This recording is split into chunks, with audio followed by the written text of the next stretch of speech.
Et si je te disais que le monde a besoin de toi et de ta voix? Et si je te disais que le monde a besoin que plus de femmes sensibles, conscientes et brillantes comme toi prennent la parole et s'expriment librement et prennent pleinement la place qui leur revient de droit? Et si je te disais que ta voix est là pour être écoutée et pour qu'elle puisse toucher des dizaines, des centaines, voire des milliers et des millions de personnes dans l'avenir? Bon, je sais qu'en te disant ça, ton ego va te titiller et tu vas avoir cette petite voix dans ta tête qui va te murmurer: «Mais qui suis-je moi? Qui suis-je moi pour être écoutée et pour partager ma voix? Je n'ai rien d'intéressant à dire. Ma vision du monde est simple et banale». Mais figure-toi que ce que toi tu trouves simple et banal, eh bien c'est quelque chose d'extraordinaire pour quelqu'un d'autre. Parce que toi, tu vois le monde à travers ton propre prisme, ton vécu, ta sensibilité. Eh bien, il y a des gens qui rêveraient d'entendre ce que tu as à dire et avec qui ça va résonner, mais comme une évidence.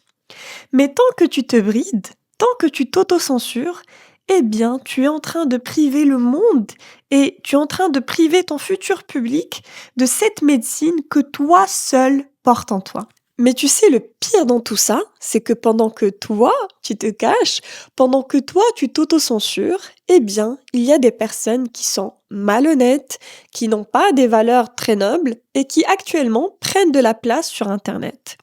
Et elles n'ont aucune gêne pour se montrer, elles n'ont aucune gêne pour partager leur message et sont actuellement suivies par peut-être même des millions de jeunes inconscients. Mais là, j'ai vraiment envie que pour 2026, on inverse les tendances et que justement plus de femmes sensibles et conscientes comme toi prennent la place. Mais le truc, c'est que c'est à toi de la prendre. Personne ne va venir te la donner. Et je sais qu'aujourd'hui, tu n'es pas bloqué parce que tu n'as rien d'intéressant à dire.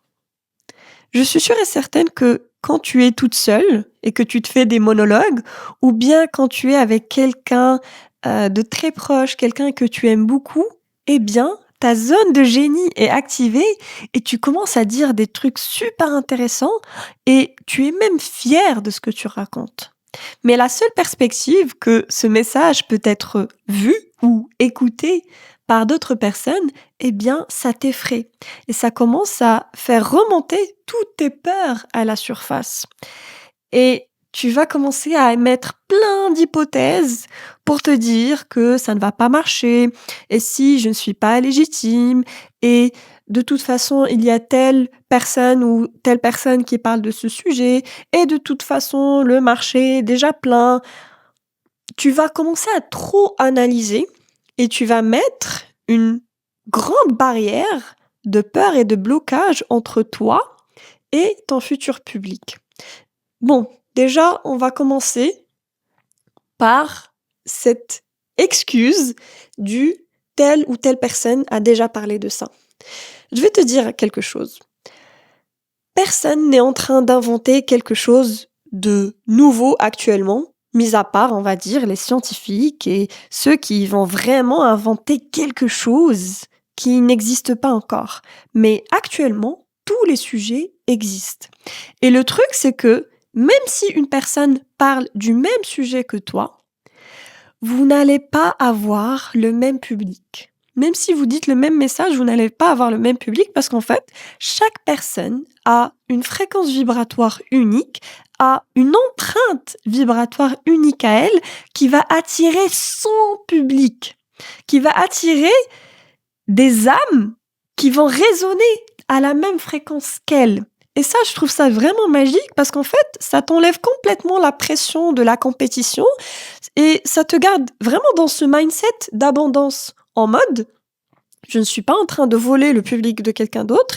Personne ne peut me voler mon public parce que moi, je suis unique et ma fréquence vibratoire est unique. Donc, j'aimerais vraiment que tu gardes ce premier point en tête.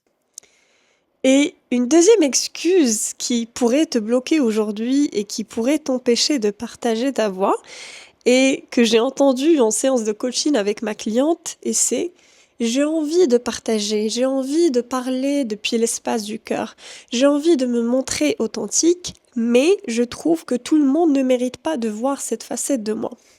Et en fait, quand ma cliente m'a dit ça, ça m'a particulièrement touchée parce que j'ai vu que c'était cette part blessée en elle qui parlait. Parce qu'en fait, quand on est une femme sensible, c'est que généralement, on l'a été depuis l'enfance.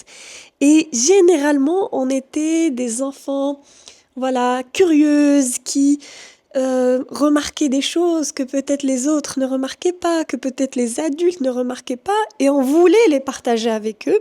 Sauf que, malheureusement, on a été nombreuses à être bridées dans l'enfance. Je suis sûre que tu as déjà entendu peut-être ces phrases en mode ne parle pas trop fort, ne rigole pas trop fort, ne te montre pas trop, attention à ce que va penser ce membre de la famille de toi. En fait, il y avait tout un conditionnement qui ne nous appartenait pas, mais on a dû porter ce poids du regard des autres, on a dû porter le poids des insécurités de nos parents. Et du coup, quand on grandit avec cette carapace de protection, parce qu'on a peur en fait de se montrer vulnérable, on a peur de se montrer sous notre visage le plus authentique, parce qu'en fait, le fait de se montrer comme ça, c'est risqué de ne pas être accepté, c'est risqué de ne pas être aimé, c'est risqué aussi le fait d'être critiqué. Et du coup, je sais que quand elle a pensé à ça, elle a pensé directement ce qu'on peut appeler les haters. Sauf qu'en fait, quand tu ne penses qu'à ces personnes qui peuvent te critiquer ou qui peuvent justement te faire du mal à travers ton exposition, eh bien, tu es en train de te fermer des portes et des opportunités qui viennent avec le fait de se rendre visible. Parce qu'en vrai, pour qu'on soit clair, aujourd'hui, on est dans une ère où, quand tu veux lancer ton business, quand tu veux, lancer n'importe quoi, il faut d'abord se rendre visible. Il faut d'abord que les gens se connectent à ton histoire. Il faut d'abord que tu crées un lien avec ces personnes. Et je trouve ça hyper dommage de s'empêcher de rayonner, de s'empêcher de parler librement juste parce que il y a des personnes qui ne méritent pas de voir cette facette de toi. Et une autre phrase que j'ai énormément entendue en séance de coaching aussi, et c'est « Je ne veux pas devenir influenceuse ». Et généralement, je pose la question, je demande « Est-ce que tu ne veux pas devenir influenceuse ou tu ne veux pas qu'on dise de toi que tu es une influenceuse ?» Et la réponse est « Je ne veux pas qu'on dise de moi que je suis une influenceuse ». Parce qu'en fait, aujourd'hui, l'influence a une image très négative parce qu'on a vu les dérives de la création de contenu, on a vu les dérives de tout ce qui est placement de produits, des gens qui font des bad buzz pour percer sur les réseaux. Mais, comme je te l'ai dit, il faut qu'on change ce paradigme. Il faut qu'on ait plus d'influenceuses qui influencent les autres et le monde positivement. Et tu peux en faire partie. Tu peux justement parler des sujets qui te tiennent vraiment à cœur et qui auront un fort impact positif sur les autres. Par exemple, là, ma cliente dont je t'ai parlé, elle a lancé son podcast sur la parentalité consciente. Elle crée du contenu sur ça et je trouve ça formidable et admirable. Donc, si tu ne veux pas devenir influenceuse, tu as juste à ne pas faire tout ce que tu n'aimes pas voir chez ces influenceuses. Tout ce qui te dérange chez elles, ne le fais pas et crée ta propre définition de l'influence. Parce qu'au final, quand tu crées du contenu et quand tu t'exposes sur les réseaux, automatiquement, tu deviens une influenceuse. Peut-être pas avec l'image que tout le monde a en tête, mais ça reste de l'influence quand même. Et c'est là où il faut être vraiment enraciné et, bien dans ses baskets pour ne pas tomber dans le piège de vouloir devenir quelqu'un d'autre, de vouloir s'approprier des traits de personnalité pour plaire aux autres, pour plaire aux tendances, pour plaire à l'algorithme. Parce qu'à partir de ce moment-là, quand tu fais ça, tu te coupes complètement de ton essence, tu te coupes de l'intention première avec laquelle tu es venu partager, qui à la base, c'est de servir le monde, c'est de servir une cause plus grande que toi.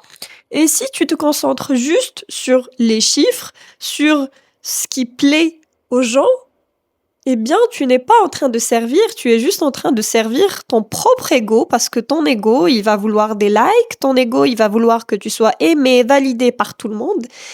Et à la base, c'était pas ça ta mission. Et vraiment, je veux que tu ressortes de cette vidéo convaincu que tu n'as pas besoin d'être parfaite. Tu n'as pas besoin de créer une image qui ne te ressemble pas. Tu n'as pas besoin d'avoir le discours ou l'accent parfait. Tu n'as pas besoin d'être experte. Tu as juste besoin d'être vraie. Et ça, je suis sûre et certaine que les gens le ressentent même derrière la caméra, derrière leur téléphone. Ils sentent quand tu es vrai, ils sentent quand tu es authentique et ils sentent surtout quand ton message vient du cœur. Donc, aujourd'hui, tu peux oser te lancer. Tu peux commencer peut-être, je ne sais pas où est-ce que tu en es, mais tu peux commencer par un post. Ensuite, je ne sais pas, quelque chose de plus long, un blog ou bien un podcast ou bien même une chaîne YouTube et tu partages ton message parce que ton public, il n'attend que toi. Il attend que tu te montres pour qu'il apparaisse. Mais tant que tu resteras caché, eh bien, tu n'auras jamais accès à, comme je te l'ai dit tout à l'heure, à toutes ces opportunités que la vie peut t'offrir. Parce que là, quand tu te montres, tu fais preuve de courage. Et la fréquence du courage, elle peut attirer, mais vraiment des miracles dans ta vie. J'espère en tout cas que ce message t'aura servi. Et c'est vraiment mon intention première à travers chaque vidéo, c'est de venir activer quelque chose en toi et venir activer cette version de toi qui ose, qui se montre, qui protège son énergie, qui s'affirme dans son quotidien.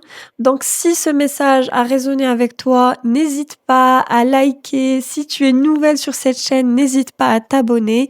Je t'en serai très reconnaissante et je te dis à la prochaine. Prends soin de toi.